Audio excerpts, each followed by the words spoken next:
Hey everybody, what is going on? I hope you guys are all doing well, and welcome to another tutorial video. In this video, I'm going to be showing you guys how you can get smooth playback in Davinci Resolve, so let's get right into it. Now, firstly, what you're going to want to do when you're in Davinci Resolve is test your playback before wondering if you need to use any other methods to make it better.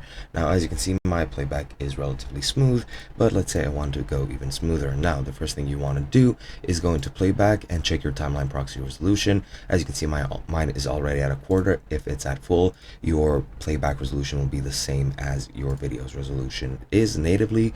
And if you want to lower that without affecting the actual end result of the video, you need to either go into half or quarter depending on the speed that you want, and then your resolution of your playback will be worse, but the end video will be just the same. Now, another thing you need to do to check is go into your project settings in the bottom right with the gear icon, and then check the timeline resolution, set it to whatever you want. In my case it's 1080p, and then set the playback frame rate, which in my case is 24 frames per second. This is the best frame rate for 1080p. For higher resolutions, it might be a bit higher or lower. That depends on the resolution, and you should go and take a look yourself to see which frame rate fits you best. But that is pretty much it. Hope you guys enjoyed, and I'll be seeing you guys in another video.